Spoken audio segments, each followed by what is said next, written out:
Hey, sugar. Welcome back to Tea Time Tuesday, where we take time to spill the tea. Everybody that wished me well last week, by the way, thank you. I do feel much better. My voice is still a little bit off. Just had like a cold that's been going around up here, even though it's August. But feel much better. Today I'm going to tell you Alexis's pink flag. Okay, I wouldn't say it's a full red flag to anybody but me, but it is her pink flag. Alexis's pink flag is that she will literally always embarrass you. Not intentionally, but she will. I don't do it on purpose. But you're really good at it. For example, I am a Starbucks girly. I'm basic. I've got a Stanley Cup, y'all. I'm just going to call myself out. Every single morning. Every morning on our drive to work, phone. we talk on the phone. And I'm always ahead of her on our drive to work. So I go through Starbucks and get us drinks in the drive-thru, and I'm like, hi. You know, they're like, how can I help you? All that good stuff. Alexis will just say something totally, absolutely horrendous as soon as I get to the speaker.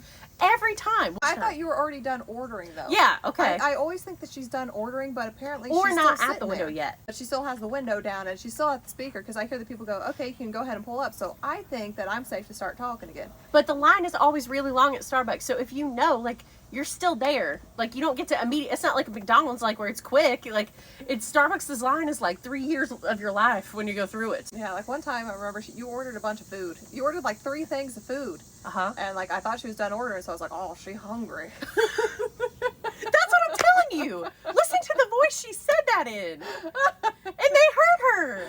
It's embarrassing. Yeah, just like the most, like that, exactly like that. And she'll be like, oh, I thought you were pulled away. Or she'll like, well, I'll be sitting there waiting, and all of a sudden she'll burst out into song, which that's normal for us, but it'll always be like the most embarrassing part of the song. Like that, what's that song that you sing, you know, where it's like something about she's a thick girl, she deserves Texas Roadhouse. That's the kind of stuff she'll start singing. I'm like, Alexis, good Lord, there's somebody listening to this happening right now. It's anywhere you go that you think, should I tell them the creme de la creme story? Like the number one time that you embarrassed me? Is that the number one time? I don't know. It's been an embarrassing life, as I stated previously. But one of the number one times she embarrassed me. So I have a little boy, and he is 1 year old. So when I was pregnant, I had hyperemesis, which basically means you get sick all the time. Not my favorite. 10 out of 10, don't recommend. Be born a boy seems a lot easier, but I had to grow this baby. So I was very, very ill. And it was only a couple weeks in, and I also have celiac disease, so I get pretty sick pretty regularly, so stomach stuff isn't like super out of the norm. Well, I was really sick, and my husband was working, so I had to go to the hospital because I was so sick to the point where I was like passing out from dehydration. So and I didn't know I was pregnant yet. I just thought it was my celiac disease. So I go to the hospital, and this has happened to me before, that I've gotten so sick I have to go to the hospital. So I drove you there, yeah. Alexis is my ride or die. Embarrassing though she is. So she takes me to the hospital, and I was it was a work day, wasn't it? Mm-hmm. Yeah. So yeah, because Zach was at work. So anyway, she takes me to the hospital. We're there forever, like an eternity. And they asked me, you know, do you think, is there any chance you may be pregnant? And I was like, yeah, there's a chance. You know, my husband and I, we just started trying. The doctor comes back in, and Alexis is in the corner, also being embarrassing because I'm sick, I can't eat. She's been so bored at the hospital, she's starving. We were there for 8 hours.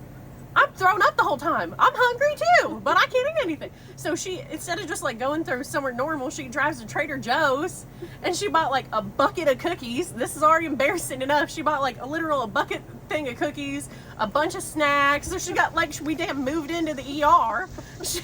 And it's just her, because I can't eat. She's got like literally enough food to feed the freaking 5,000 or whatever in the Bible. I was hungry. She gets hangry too. That's pink flag number 2. But anyway, yeah. So she's over there just eating all her snacks. The doctor comes in when she's over there just stuffing her little face, so she's not saying anything. And I'm in the hospital bed being ill. And the doctor comes in and goes, well, honey, you're pregnant. And you know, this should be my moment to be like, oh my gosh, you know what? No, this is what happens. The doctor goes, I'll be the doctor, you be you. The doctor goes, well, sweetheart, you're pregnant. And I go, shut the hell up. No, she ain't doing it right. She goes, shut the hell up. really loud and embarrassing. And the doctor whips her head around because she didn't know Alexis was in the corner. She was so embarrassing to the doctor was just stunned. And then she came back like 30 minutes later and she goes, I just want to apologize to you. I should have asked if you told you I had news for you and asked if you wanted anybody to leave the room. I said, oh, that's my best friend. If you're lucky enough in this life and you get to meet Alexis, maybe she too can embarrass you somewhere. I got your back.